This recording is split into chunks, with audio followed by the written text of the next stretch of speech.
Unless یہ کہ کوئی بندہ خود اپنے ہاتھوں سے اپنی جان لیتا ہے. لیکن یہ ہے کہ جب جس کی موت لکھی ہے اللہ کے قانون کے مطابق اس کی موت تبھی ہی آئے گی. تو مصیبت جو ہے بیماری، نقصان اور حادثات، ان سب کے لیے مصیبت کا لفظ ہم استعمال کرتے ہیں. ٹھیک ہے. پھر اب یہ دیکھیے نعمت کے ملنے پر جو اللہ تعالیٰ یہاں پہ ہمیں پچھلی آیات میں اللہ تعالیٰ نے بتایا تھا نا، ہم نے لاسٹ آیت کیا پڑھی تھی؟ فَاذْكُرُونِي أَذْكُرْكُمْ وَاشْكُرُوا لِي وَلَا تَكْفُرُونَ، کہ جب بھی انسان کو نعمت ملے گی تو وہ یقیناً اللہ کا ذکر بھی کرے گا اور شکر بھی کرے گا.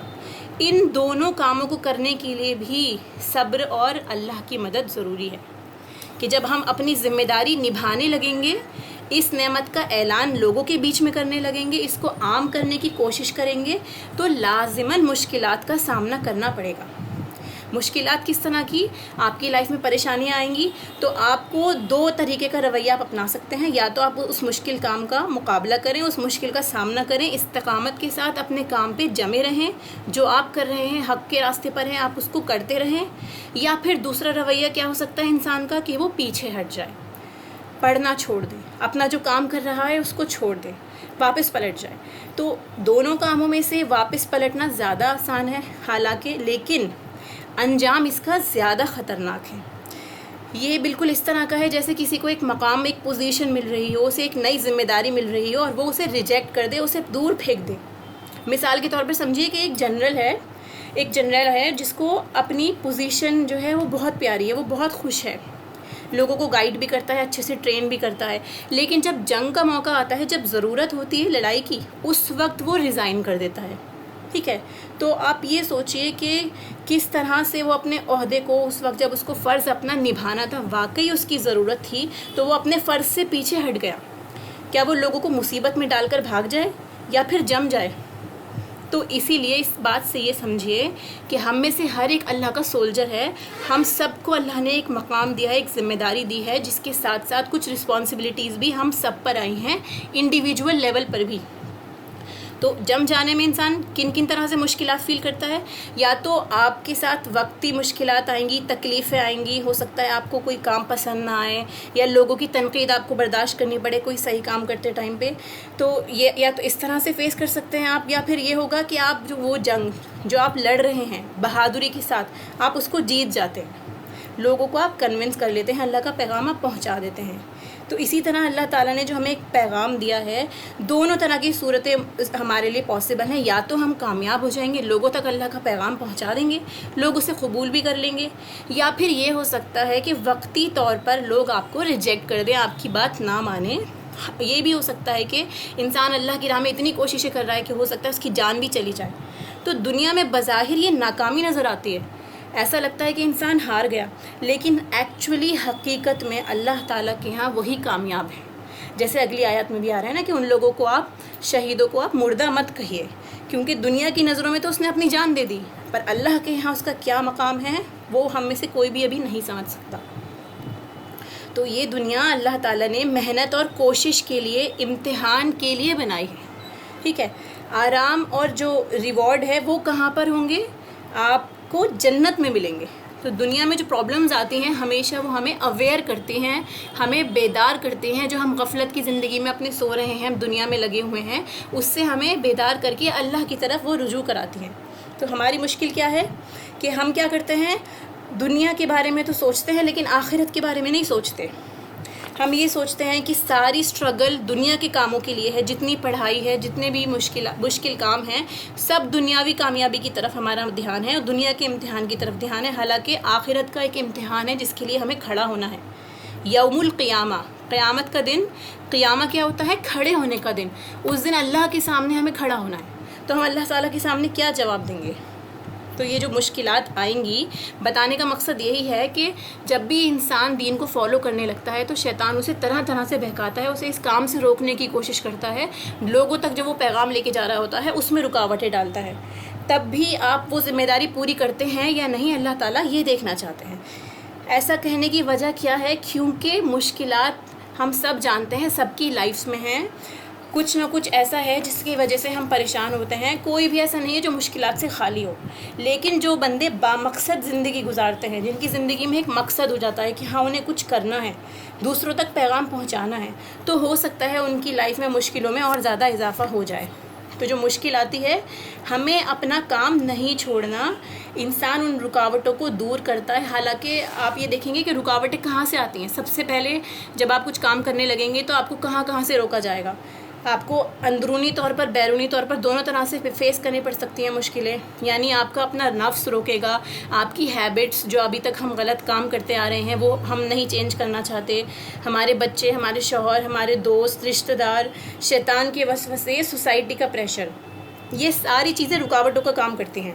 خصوصی طور پر لوگوں کی اصلاح کا کام. اگر ہم کسی کو صحیح بات بتا رہے ہیں قرآن اور حدیث کی روشنی میں، وہ نصیحت لوگ کم ہی ایکسیپٹ کرتے ہیں. وجہ کیا ہے اس کی؟ کہ نصیحت اور تنقید لوگوں پر بہت بھاری پڑتی ہے. چاہے آپ اپنے بچوں کو ہی کیوں نہ کر رہے ہوں، چاہے آپ اپنے اسٹوڈنٹس کو کیوں نہ کر رہے ہوں، اپنے بڑوں کو کیوں نہ کوئی بات بتا رہے ہوں، وہ جلدی اس چیز کو ایکسیپٹ نہیں کرتے. لوگ صرف اپنی ہاں میں ہاں سننا چاہتے ہیں. تو یہی مشکلات کے کچھ پہلو بتائے جاتے ہیں کہ ان ساری چیزوں کو فیس کرنا، ان نعمتوں کو جو اللہ نے ہمیں دی ہیں ان کا شکر ادا کرنا، اس کے ساتھ ساتھ ایک ذمہ داری بھی ہے کہ ان مشکلات کو فیس کرنا، میدان چھوڑ کر نہیں بھاگنا، اور ساتھ میں اللہ کی مدد طلب کرنا. ان چیزوں کے لیے اللہ تعالیٰ نے آپ کو تفسیری طور پر ایک یہ آنسر دے دیا ہے کہ صبر اور نماز کے ساتھ مدد حاصل کیجیے. صبر اور استقامت کے ساتھ کہ اللہ تعالیٰ مجھے جما دے اس راستے پر. کسی بھی قسم کا شکوہ نہ کیجیے، غلط الفاظ زبان سے نہ نکالیے کہ جب سے کرنا شروع کیا ہے زندگی میں پریشانیاں آ گئیں. بہت سارے لوگوں سے آپ نے سنا ہوگا کہ پہلے ہم ٹھیک تھے اور اب ہم طرح طرح کی مشکلات میں پھنس گئے ہیں. تو آپ کو کیا کرنا ہے؟ لوگوں کے برے رویے کے مقابلے میں عمدہ نمونہ پیش کرنا ہے. آپ کو عمل کر کے دکھانا ہے کہ ہاں مسلمان کا کردار کیسا ہونا چاہیے، کہ لوگ اس کو دیکھ کر ہی اسلام کو سمجھیں، ان کو پتہ چلے کہ اسلام کیا ہے. کیونکہ آپ زبانی کسی کو کچھ بھی بتائیں گے پر عملی طور پہ کچھ اور آپ کا رویہ ہے تو کبھی بھی اسلام کا میسج نہیں جائے گا. اس کے لیے دعا ہے، دیکھیے، یا مقلب القلوب ثبت قلبی علی دینک، کہ اللہ سبحانہ و تعالی ہمارے قدم دین کے راستے پر، رائٹ پاتھ پر جما دے. نبی پاک صلی اللہ علیہ وسلم میں ہمارے لیے مثال موجود ہے کہ جب بھی کوئی مشکل آتی تو آپ کیا کرتے؟ فوراً نماز کی طرف دوڑتے. جیسے کوئی اللہ تعالیٰ سے لپٹ جاتا ہے نا کہ یا اللہ سارے لوگ اجنبی ہو گئے ہیں، تو میرا ساتھ مت چھوڑنا، تیری ہی مدد چاہیے. تو انسان کیا کرتا ہے؟ گھٹتا ہے، روتا ہے، لیکن اپنے رب کو نہیں چھوڑتا. تو اس کے نتیجے میں اس آیت میں ہی اللہ تعالیٰ نے اپنے بندے کو جواب دیا کہ میں صبر کرنے والوں کے ساتھ ہوں، ان کی مدد ضرور کروں گا.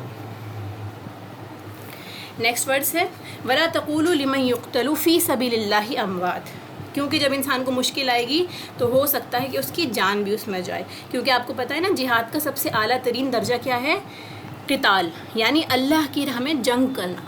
بل احیاء ولکن لا تشعرون، بلکہ وہ زندہ ہے لیکن تم عقل نہیں رکھتے. ان شہیدوں کو مردہ مت کہو. اللہ تعالیٰ فرماتا ہے کہ ان کو آپ مردہ مت کہیے، وہ ایکچولی اپنی قبروں میں زندہ ہے لیکن آپ نہیں سمجھ سکتے. اب اس کانسیپٹ کو بھی سمجھنا بہت ضروری ہے کہ وہ لوگ مردہ ہیں قبروں میں یا زندہ ہیں، کس طرح سے زندہ ہیں، اور کیا ہم ان سے کچھ مانگ سکتے ہیں یا نہیں. اس کے بارے میں بھی لوگوں کے اندر بہت سارے خرافات پیدا ہو چکی ہیں، ان کے عقیدے میں بگاڑ ہو گیا ہے. تو یہاں پر بتانا مقصد یہ ہے کہ انسان جب اپنی جان دیتا ہے تو وہ یہ بتاتا ہے کہ ایکچولی یہ چیز جو میری سب سے زیادہ پیاری تھی، سب سے زیادہ عزیز تھی، وہ ہم نے اللہ کی راہ میں قربان کر دی. اللہ کی راہ میں جان دینا، اللہ تعالیٰ نے ان کو اتنا بڑا مقام دیا ہے کہ یہ کہا کہ آپ ان کو مردہ ہی مت کہیے. مر تو وہ گئے ہیں لیکن آپ ان کے اوپر موت کا لفظ نہیں بولیں گے، کیونکہ موت کا لفظ ایک تکلیف دہ لفظ ہے. آپ سنتے ہیں نا جب بھی کہ کسی کے لیے موت کا لفظ استعمال ہوتا ہے کہ وہ مر گیا، فلاں بندہ مر گیا، تو ایک مایوسی والی فیلنگ آتی ہے، آپ کو ایک برا سا فیلنگ، نیگیٹو سی فیلنگ محسوس کرتے ہیں. تو اللہ تعالیٰ اپنے ان بندوں کے لیے، ان کی رسپیکٹ کو شو کرنے کے لیے، ان کے اکرام کے لیے، ان کے مقام کو بلند کرنے کے لیے یہاں پر ان کے بارے میں یہ بتایا جا رہا ہے کہ آپ ان کو مردہ نہ کہیے. ایسے لوگ مر کر ختم نہیں ہوتے بلکہ ان کا مقام اللہ کے یہاں اور زیادہ بڑا ہو جاتا ہے. وہ زندہ ہیں. کون سی زندگی ہے وہ؟ اس پہ ہمارا ایمان بہت امپورٹنٹ ہے، بہت ضروری ہے سمجھنا. برزخ کی زندگی ہے وہ. ایکچوئل وہ زندگی نہیں ہے جیسے ہم جی رہے ہیں یہاں پہ، وہ عالم برزخ ہے، برزخ کی زندگی ہے. ان کا کمیونیکیشن اس دنیا کے لوگوں کے ساتھ بالکل بھی نہیں ہے. اللہ تعالیٰ اس کی حقیقت کو جانتے ہیں کہ مرنے کے بعد انسان کس طرح زندہ ہوتا ہے، لیکن اس کا یہ بالکل مطلب نہیں ہے کہ وہ لوگوں کی باتیں سنتے ہیں یا انہیں لوگوں کی آواز آتی ہے یا وہ لوگوں کی حاجت روائی کر سکتے ہیں۔ اللہ تعالیٰ آگے فرماتے ہیں نا، لا تشعرون، تم نہیں سمجھ سکتے، تم کو پتہ ہی نہیں کہ وہ زندگی کیسی ہے، کیونکہ مرنے کے بعد ساری روحیں ایک خاص مقام پر چلی جاتی ہیں۔ جو نیک روحیں ہوتی ہیں وہ علین میں چلی جاتی ہیں، جو بد روحیں ہوتی ہیں وہ سجین میں چلی جاتی ہیں۔ وہ دنیا میں واپس نہیں آتی، نہ وہ وہاں پہ رہ کے آپ کی باتیں سن رہی ہیں۔ تو یہ جو چیز ہے، جو مقام ہے، جیسے شہیدوں کو بھی بتایا جاتا ہے کہ جنت میں عرش کے سائے کے نیچے ہوتے ہیں، وہ قندیل کی فارم میں یا سبز چڑیا کی فارم میں وہ جنت میں اڑتے پھرتے ہیں۔ تو موت جو ہے ایک فیز ہے، زندگی ختم نہیں ہوتی بلکہ ٹرانزیشن ہے۔ آپ کہتے ہیں نا انتقال فرما گیا، انتقال کا مطلب یہ ہے منتقل ہو گیا، ایک دنیا سے دوسری دنیا میں وہ جو ہے وہ چلا گیا بندہ، تو اس کو دوسری زندگی ملتی ہے وہاں پر، جو کہ اس کے برزخ کی زندگی ہوتی ہے۔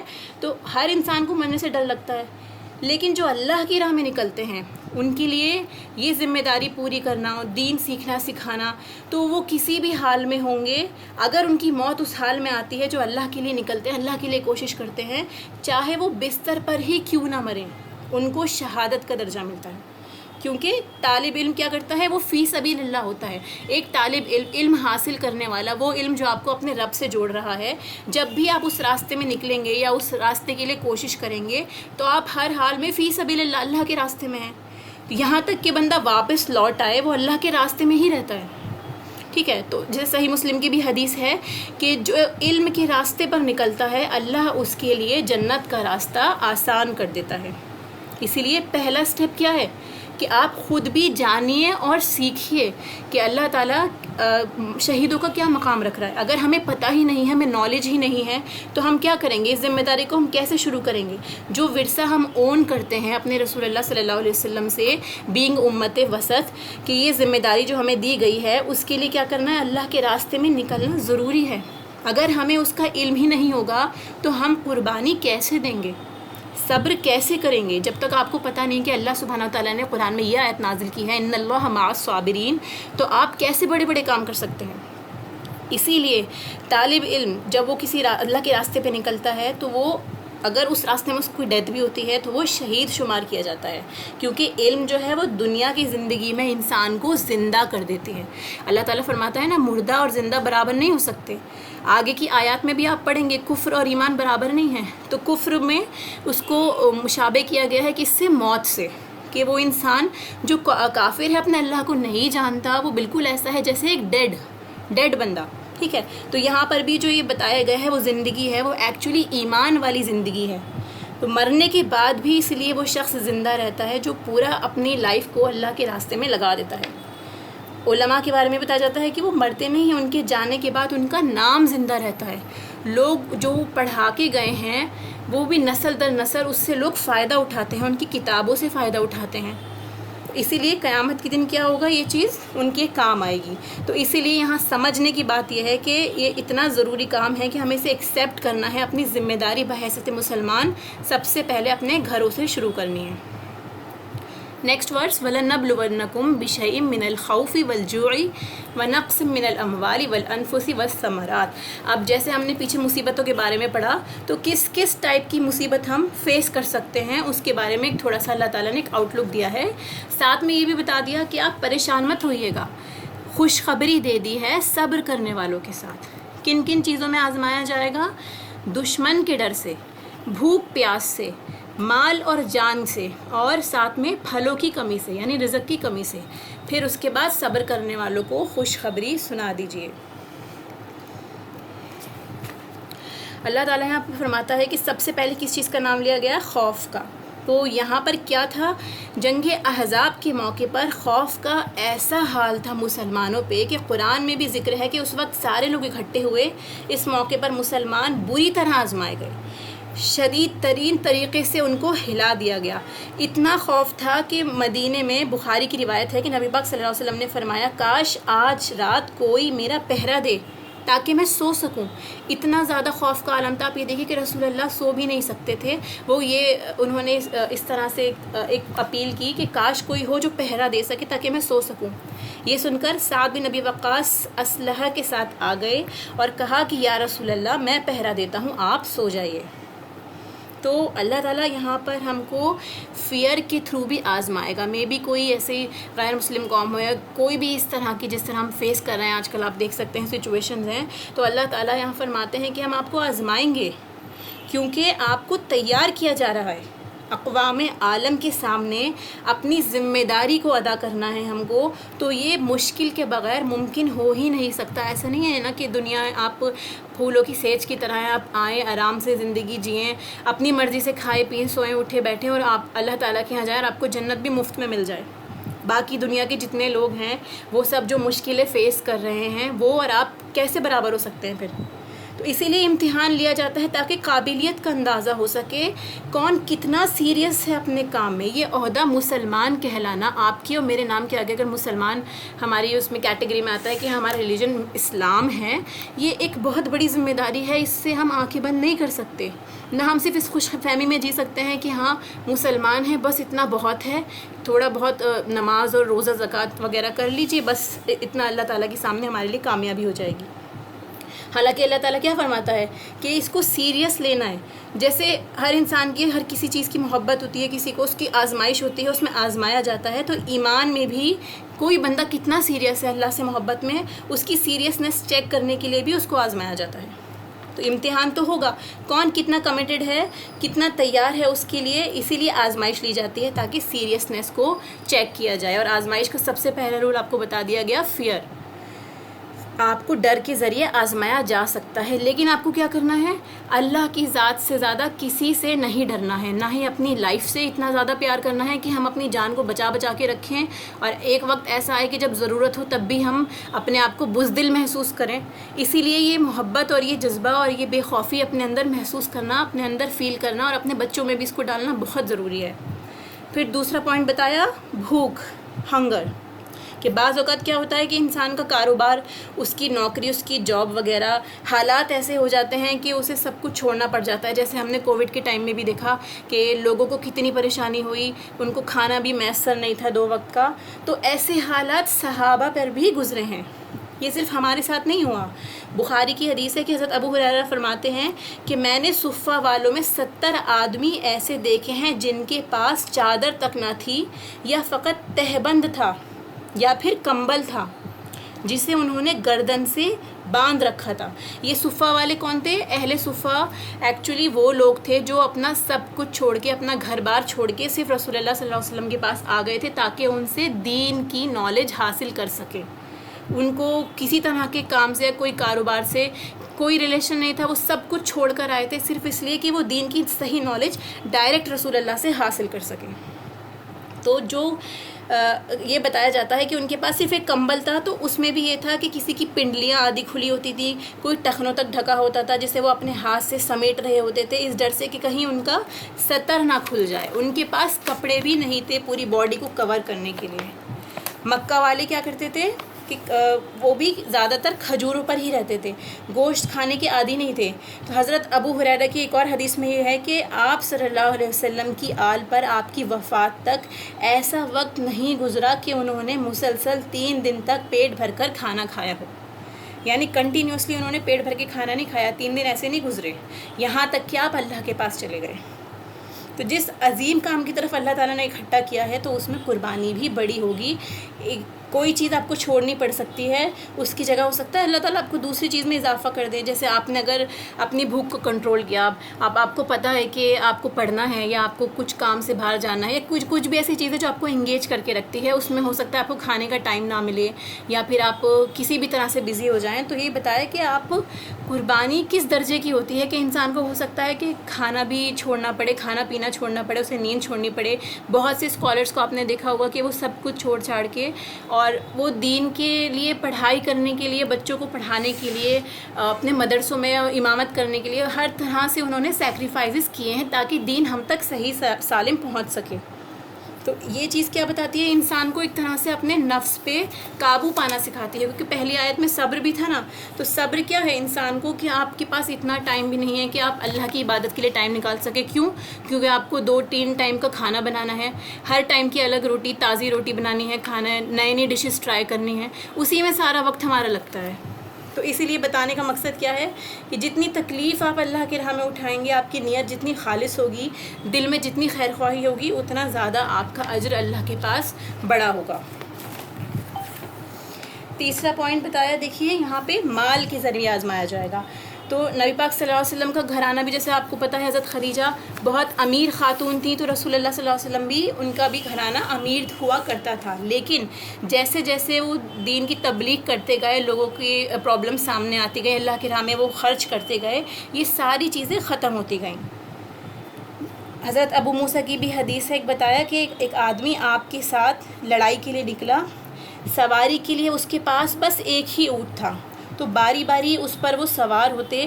چلتے چلتے ایسا ہوتا تھا ان صحابہ کا کہ آپس میں ایک دوسرے پہ کہ ایک بندہ اوپر بیٹھتا تھا، ایک نیچے ہوتا تھا، صرف ایک ہی ہوتا تھا سواری کا اونٹ، کہ چلتے چلتے ان کے پاؤں پھٹ جاتے تھے.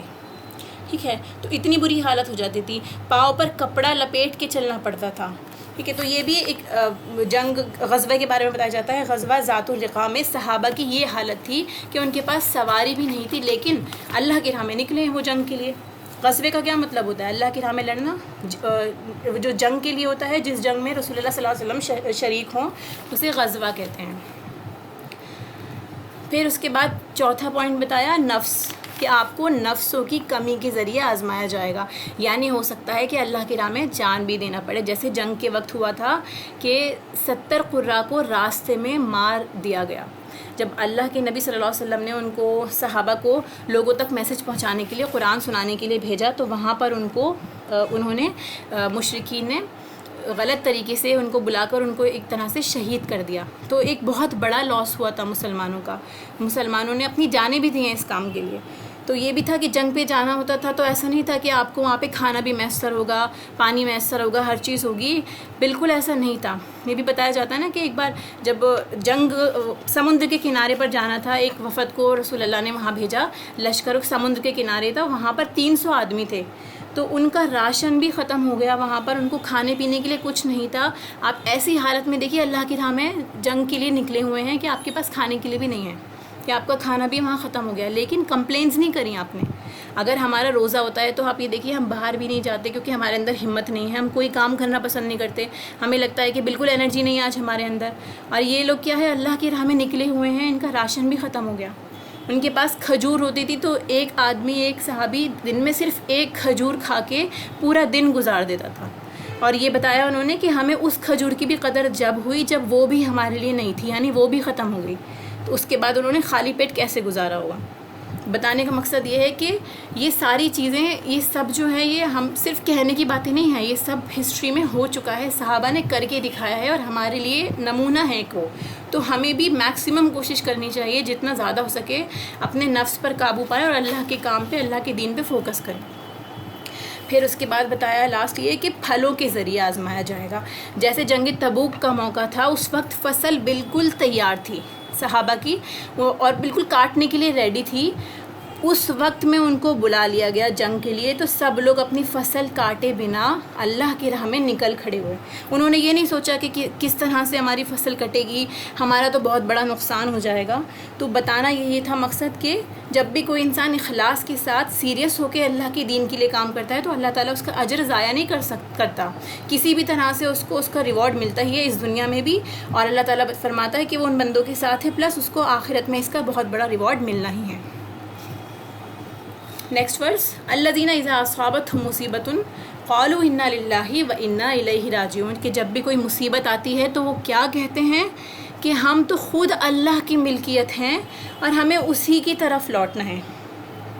بندہ مومن کسی چیز کے چھن جانے پر بھی، جب بھی اس کی لائف سے کوئی چیز دور جاتی ہے، اس سے کوئی نقصان ہوتا ہے، تو وہ اپنے آپ کو فوراً یاد دلاتا ہے کہ میں خود اللہ تعالیٰ کا ہوں، مجھے بھی خود اللہ کے پاس لوٹنا ہے. تو یہ جو چیز مجھ سے چھن گئی ہے، مجھ سے دور ہو گئی ہے، چاہے اس میں کوئی انسانی جان ہو یا آپ کا کوئی بھی مالی نقصان ہو، جب آپ خود اللہ کے، آپ کو اللہ کے پاس جانا ہے، تو یہ چیز جو مجھ سے چھوٹ گئی ہے وہ بھی اللہ کی طرف لوٹ گئی ہے.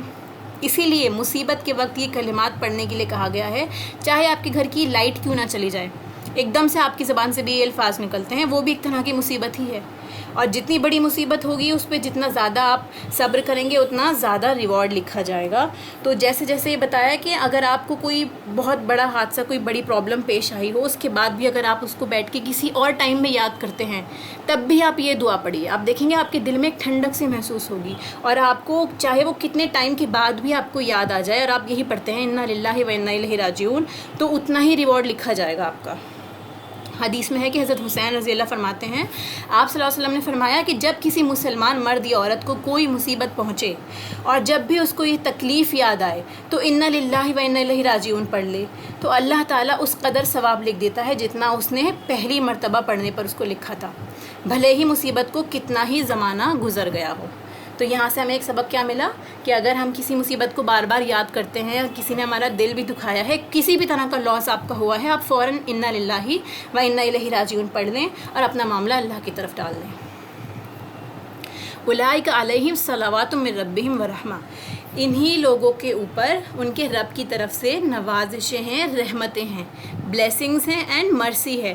اولئک ہم المہتدون، اور اللہ تعالیٰ فرماتا ہے کہ یہی لوگ گائیڈڈ ہیں، ان لوگوں کو بشارت دی گئی ہے کہ اللہ تعالیٰ اپنی رحمتیں ان کے لیے اتارتا ہے۔ جب بھی مصیبت آنے پر اللہ تعالیٰ کا نام لیا جائے، اللہ کی طرف رجوع کیا جائے، یہ چیزیں کیا کرتی ہیں؟ انسان کو صبر سکھاتی ہیں، اس کو سکون دیتی ہیں۔ صابرین کون ہوتے ہیں؟ جیسے ہم نے پڑھا بھی، اطاعت پر صبر کرنا، گناہوں سے بھی رکنا، تو یہ انسان کا تعلق اللہ سے جوڑتا ہے۔ جب بھی آپ اپنے آپ کو کسی چیز میں جس میں آپ کا بہت دل کر رہا، اپنے نفس کے اگینسٹ جا کر صرف اللہ کی رضا کے لیے کوئی کام کریں گے، آپ دیکھیں گے ایک تعلق اللہ سے محسوس ہوتا ہے، آپ اللہ سے کنیکٹڈ فیل کرتے ہیں، کیونکہ صرف آپ کو پتہ ہوتا ہے کہ آپ نے اللہ کے لیے وہ کام کیا ہے، تو وہ آپ کو گائیڈ کرتا ہے۔ اور یہی چیز کیا ہوتی ہے؟ ہدایت کہلاتی ہے، کہ انسان اپنے آپ کو اللہ سے کنیکٹڈ محسوس کرے۔ ان لوگوں کے لیے اللہ تعالیٰ فرماتا ہے کہ یہ لوگ گائیڈڈ ہیں، صبر و استقامت کے ساتھ برداشت کرتے ہیں اور اس کے ساتھ ساتھ ازالے کی کوشش بھی کریں۔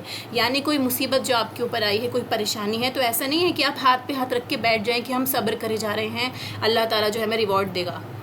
اگر آپ کی اور میرے بس میں ہے تو ہم اس پریشانی کو دور کرنے کا سارا جتنا بھی اس کے لیے اسباب اختیار کرنے ہیں وہ ضرور کریں، ٹھیک ہے۔ اس کے بعد اگر نہیں ہوتا ہے، کوئی بھی کسی بھی طرح سے پریشانی دور نہیں ہوتی ہے، تو پھر اس کے بعد اگر آپ اس پہ صبر کرتے ہیں تو اللہ تعالیٰ فرماتا ہے کہ یہی لوگ گائیڈڈ ہیں، یہی مہتدین میں سے ہیں۔ اس کے بعد ان آیات کے ساتھ نیکسٹ آیات کا کنیکشن دیکھیے کہ اللہ تعالیٰ ایک عورت کی صبر کی مثال دے کر آپ کو اور مجھے میسج پہنچا رہا ہے۔ ایک عورت کی اسلام میں کیا عزت ہے، جس عورت نے قربانی کا ایک طرح سے ایک وہ سیٹ کیا، ایک مثال سیٹ کی کہ صبر کرنے والے میں، ان کی صبر کرنے والے لوگوں میں سب سے بڑی مثال کس کی دی جاتی ہے؟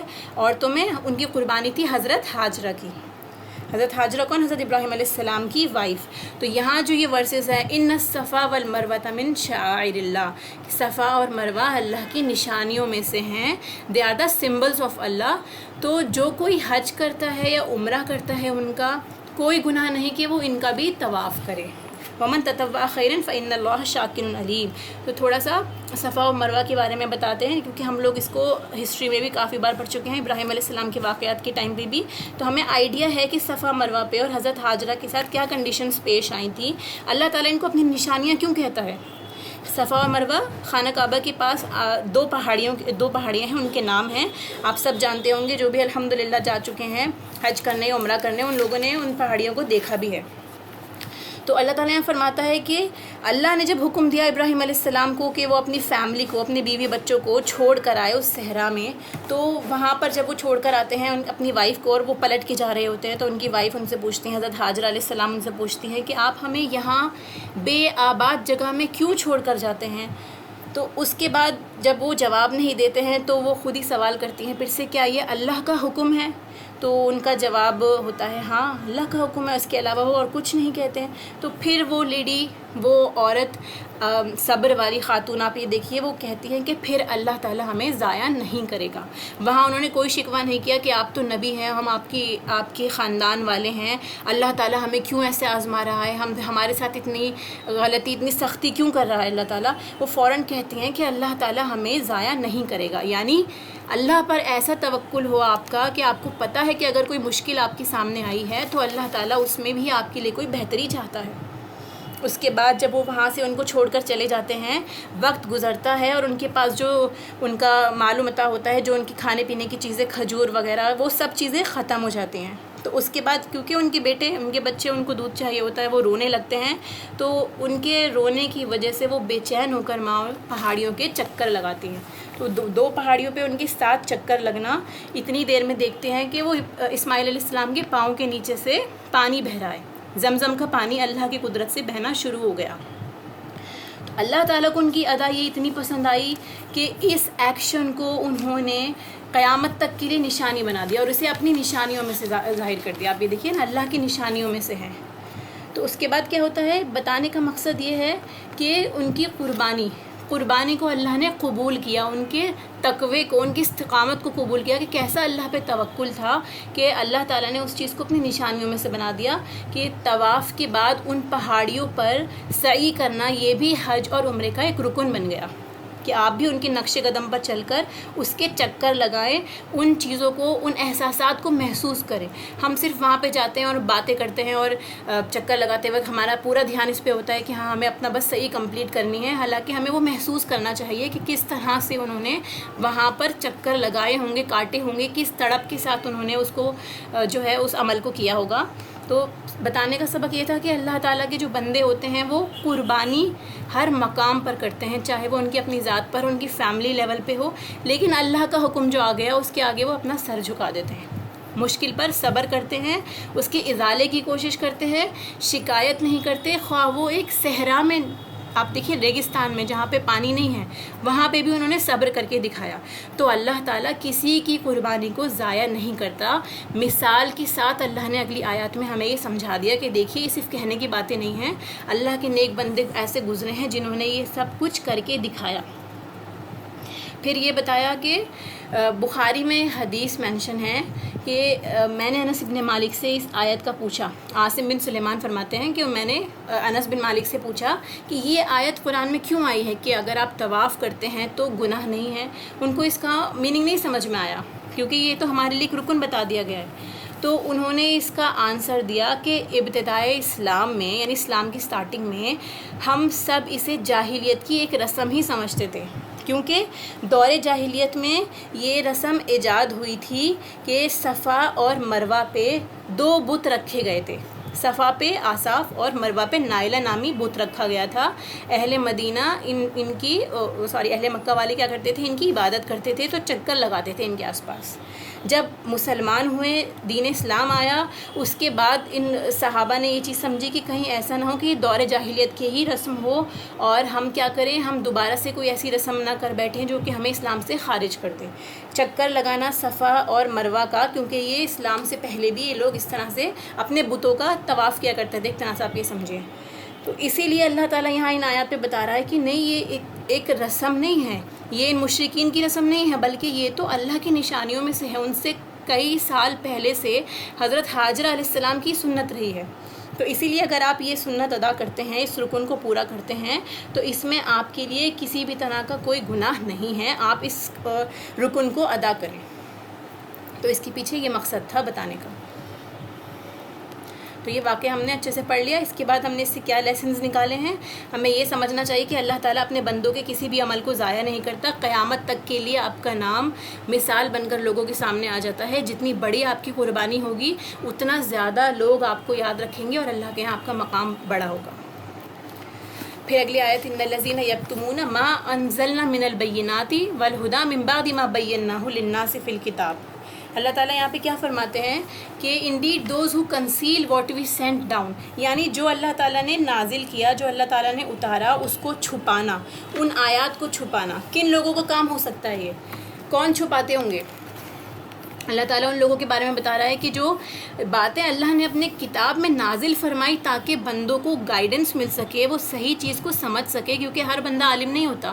ہم لوگوں کو ٹیکسٹ کی طرف جانے کی ضرورت ہوتی ہے۔ قرآن اور حدیث کو ہم دیکھتے ہیں، اس کے حوالے سے ہم باتوں کو سمجھتے ہیں، نہ کہ سنی سنائی باتوں کو. تو اس وقت جب لوگوں کے پاس کسی طرح کا کوئی ٹیکسٹ موجود نہیں تھا اور قرآن دھیرے دھیرے نازل ہو رہا تھا، تو اہل کتاب جیسے ہم جانتے ہیں یہود و نصارہ، تو یہ لوگ جو تھے عالم تھے اس دور کے. تو وہ لوگ جو آیات چھپاتے، لوگوں کو نہ بتاتے، تو یہ اللہ تعالیٰ نے ان آیات کے تھرو بتایا کہ یہ کوئی معمولی بات نہیں ہے اللہ کی آیات کو چھپانا. یہ ایک بہت بڑا جرم ہے.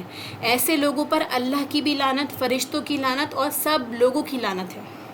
لعنت کا مطلب جیسے میں نے آپ کو بتایا، اللہ کی رحمت سے دوری. جو اس علم کو عام نہیں کرتا، جو علم آپ کو اور مجھے مل رہا ہے، چاہے ہمیں تھوڑا بہت بھی علم حاصل ہوا اور ہم دلیل کے ساتھ اس کو سمجھ پا رہے ہیں، اگر ہم اس کو چھپائیں گے، آپ سے کوئی آ کے پوچھتا ہے اور آپ کو آنسر پتہ ہوتا ہے، دلیل بھی آپ کو پتہ ہوتی ہے، تب بھی آپ نہیں بتاتے کسی بھی ریزن کی وجہ سے. مے بی یہ کہ اس کا فائدہ نہ ہو، یا مے بی یہ کہ وہ آگے نہ بڑھ جائے، عمل میں آگے نہ بڑھ جائے، کوئی بھی ریزن ہو سکتا ہے.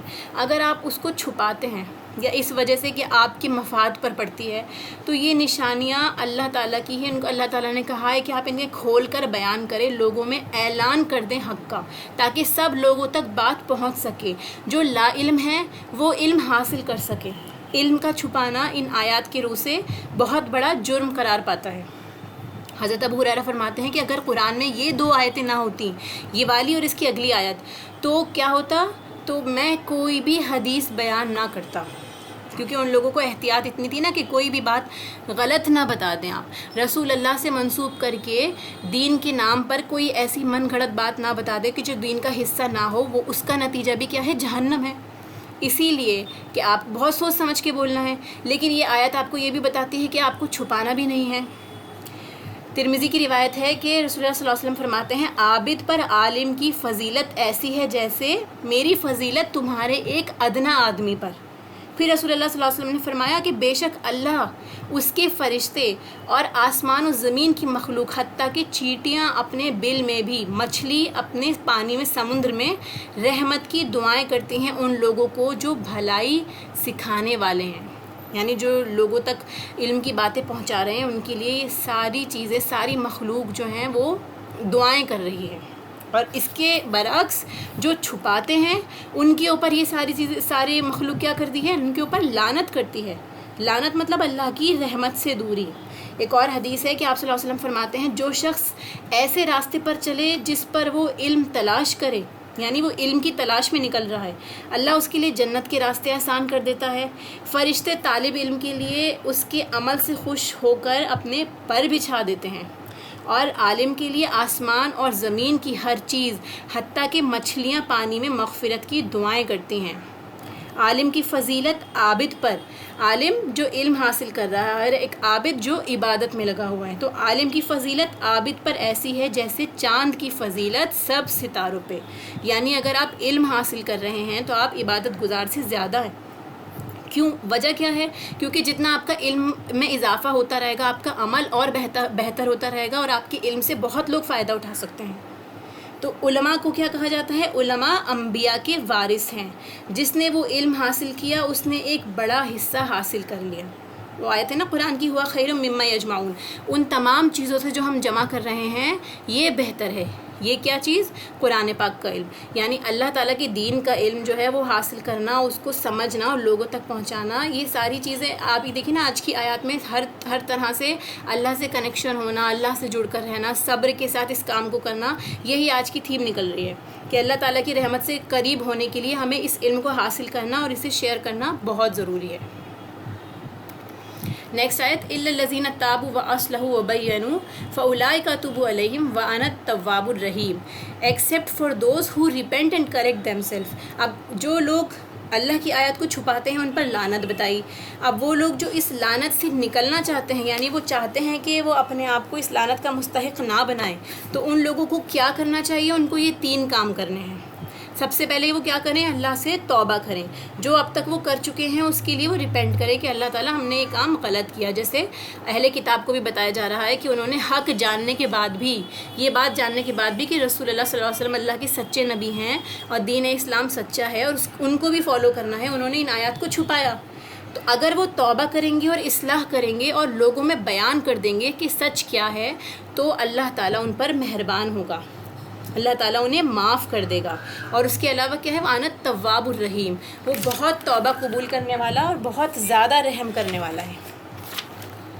اسی لیے کیا کرنا چاہیے آپ کو, سب سے پہلے علم حاصل کر کے, اگر آپ کو لگتا ہے کہ ابھی تک آپ نے کسی چیز کو چھپایا ہے لوگوں سے, یا کوئی ایسی بات تھی جو ابھی تک نہیں بتائی ہے جو بتانی ضروری تھی, تو اس کو لوگوں میں بیان کر دیں. لیکن اس کے ساتھ ساتھ ایک بات یہ بھی سمجھیے کہ حکمت سے کام لینا بہت ضروری ہے.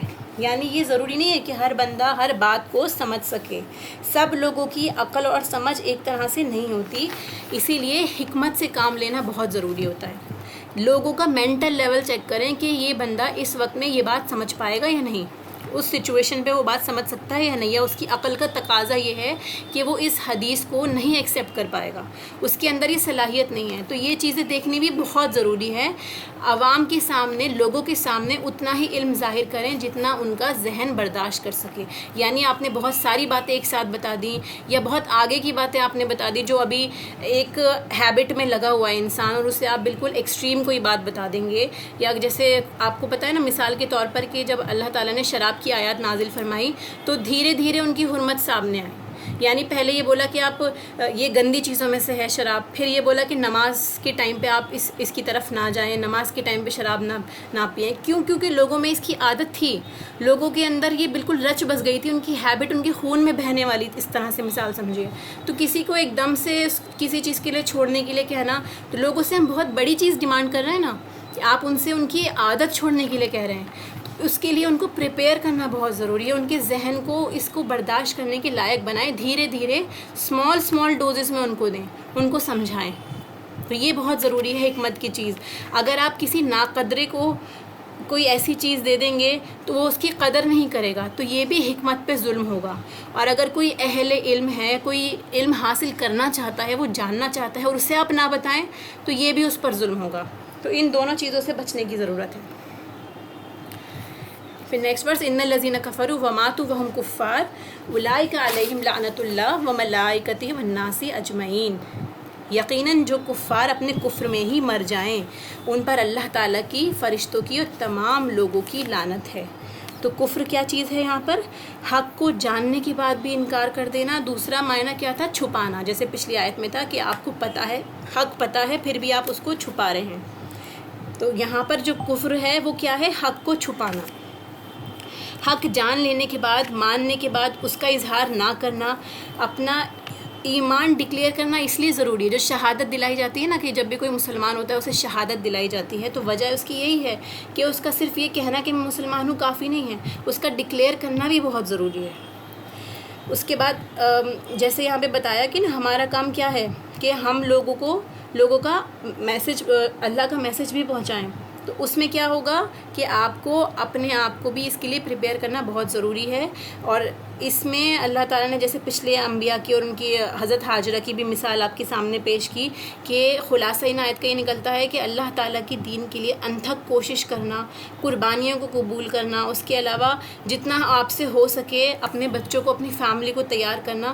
تو اس کے بعد کیا ہے؟ حق کو ایکسیپٹ کرنا بھی, اور ساتھ میں اس کو لوگوں تک پہنچانا بھی. ہم لوگ اپنی فیملیز کو کیا دے رہے ہیں؟ ہم صرف ان کے کھانے پینے کی, یا ان کی اسکول لیول کی, یا ان کی دنیاوی نالج کی, صرف اسی کی پرواہ کرتے ہیں. حالانکہ ان کے روح میں بھی اللہ نے ایک پیاس رکھی ہے, اس کے بارے میں نہیں سوچتے ہم, نہ اپنے بھائی بہنوں کے لیے, نہ اپنا رشتہ داروں کے لیے, کہ ان کو بھی ایک تڑپ ہے کہ وہ بھی سیکھنا چاہتے ہوں گے, ان کی روح بھی جاننا چاہتی ہوگی. لیکن ہم اگر دین صرف اپنے تک رکھیں گے, ان تک نہیں پہنچائیں گے, تو یہ بھی ایک بہت بڑا ان کا نقصان ہے. تو یہاں یہ بتایا جا رہا ہے کہ حضرت ابراہیم علیہ السلام اور حضرت ہاجرہ علیہ السلام کی طرح, جیسے پچھلی آیت میں ہم نے لیسن لیا کہ آپ نے دنیاوی عیش و عشرت کے اوپر ترجیح دینے کے بجائے اللہ پر توکل کیا, اللہ تعالیٰ نے بھی ان کی قدردانی کی. تو ہمیں بھی اس چیز کو زیادہ سے زیادہ جو ہے اپنے بچوں میں ان کو دین کی سمجھ دینی ہے, کہ جو تکلیف اس راستے میں آتی ہے اسے بھی آپ برداشت کریں. حضرت ہاجرہ کی اس وقت میں ہمیں تقلید کرنے کی ضرورت ہے, کہ ہم اللہ کے اوپر چھوڑ دیں, لیکن اللہ کے دین کو کسی کے لیے بھی نہ چھوڑیں. اور یہی چیز ہمیں اپنے آگے نسلوں تک بھی پہنچانی ہے, اس دین کی امپورٹنس, اس دین کا فریضہ. خالدین فیہا لا یخفف عنہم العذاب ولا هم ینظرون. جیسے اس آیت میں ہے نا کہ جو اسی حال میں مر گئے, تو ان لوگوں کے بارے میں سوچیے نا کہ جن تک یہ میسج نہیں گیا, یا پھر وہ لوگ ہیں جو نام کی تو مسلمان ہیں لیکن ان کا عمل خراب ہے، یا ان کا عمل ایسا ہے کہ وہ جان کے انجان والی بات ہو گئی ہے، یا پھر یہ ہے کہ وہ حق کو چھپا رہے ہیں، یا پھر وہ اللہ کی اس طرح عبادت نہیں کر رہے جس طرح اللہ تعالیٰ چاہتا ہے. تو ان کے لیے یہ چیز بتائی کہ خالدین فیہا لا یخفف عنہم العذاب ولا ہم ینظرون، کہ وہ ہمیشہ ہمیشہ اسی میں رہیں گے، اس سے نکالے ہی نہیں جائیں گے. تو کتنی ڈر کی بات ہے کہ اگر ہم کسی کا اب برا عمل ہوتے ہوئے دیکھ رہے ہیں، ہم دیکھ رہے ہیں کہ وہ اپنے آپ کو برباد کرنے پہ لگا ہوا ہے، پھر بھی ہم اسے نہ روکیں صرف اس لیے کہ ہمیں یہ لگتا ہے کہ وہ ہماری بات نہیں مانے گا. تو اس لیے کم سے کم کوشش کریں اپنے لیول سے جتنا ہو سکے، جتنا آپ بتا سکیں حکمت کے ساتھ، ایٹ لیسٹ اس کے اوپر حجت تمام کریں. آپ کا اور ہمارا کام کیا ہے؟ صرف پہنچا دینا. اللہ تعالیٰ ہی دلوں کا حال بدل سکتا ہے، اللہ تعالیٰ ہی ہدایت دے سکتا ہے، لیکن ہمیں ایٹ لیسٹ میسج پہنچانا بہت ضروری ہے. پھر آخری آیت جو ہے پچھلی آیت سے اس کو ملا کے دیکھیے، وَإِلَٰهُكُمْ إِلَٰهٌ وَاحِدٌ لَا إِلَٰهَ إِلَّا هُوَ الرَّحْمَٰنُ الرَّحِيمُ، کہ انسان کے پاس جو سب سے بڑی دولت اللہ نے دی ہے وہ کیا ہے؟ اللہ تعالیٰ کی توحید. اگر ہم اللہ پر یقین رکھتے ہیں، ایک اللہ پر ایمان رکھتے ہیں، تو ہمارے لیے سب سے زیادہ امپورٹنٹ یہ ہے کہ اللہ پر پورا یقین رکھنا، پورا بھروسہ رکھنا. الہ کا کیا مطلب ہوتا ہے؟ الہ کون ہوتا ہے؟ انسان دنیا میں جس چیز سے سب سے زیادہ مرعوب ہو جاتا ہے، جس چیز سے سب سے زیادہ اس کو رعب محسوس ہوتا ہے، اس کو وہ اپنا الہ یعنی معبود بنا لیتا ہے، اسی کی بندگی کرنے لگتا ہے، اس کی ہاں میں ہاں ملانا، اس کے پسند کا کام کرنے لگتا ہے. تو الہ کا کانسیپٹ کیا ہے ایکچولی؟ جس کی کوئی عبادت کر رہا ہے. اب یہ ضروری نہیں ہے کہ آپ یہ بولیں کہ نہیں ہم تو صرف اللہ کے آگے نماز پڑھتے ہیں، اللہ کے آگے سجدہ کرتے ہیں. کوئی بھی ایسی چیز ہے جو آپ کو اللہ کے حکموں سے روک رہی ہے یا پھر آپ کو مجبور کر رہی ہے کہ آپ اس کام کو نہیں چھوڑ پا رہے ہیں، تو آپ نے اس کو اپنا الہ بنا لیا ہے. ٹھیک ہے، تو الہ کیا چیز، اس کے بنیادی معنی کیا ہوں گے کہ جس سے عقل حیران رہ جائے، مرعوب ہو جائے انسان اتنا زیادہ کہ اسی کے آگے اپنے گھٹنے ٹیک دے. تو اسی لیے بتانا مقصد تھا. اللہ تعالیٰ فرماتا ہے کہ امت کی تربیت کیسے ہو سکتی ہے؟ سب سے پہلے اپنے آپ کو اس منصب سے جوڑنے کے لیے بھی آپ کو توحید سے جڑنا ضروری ہے. پہلے توحید پر آ جائیں. پہلا سبق جو اللہ نے دیا وہ کیا ہے؟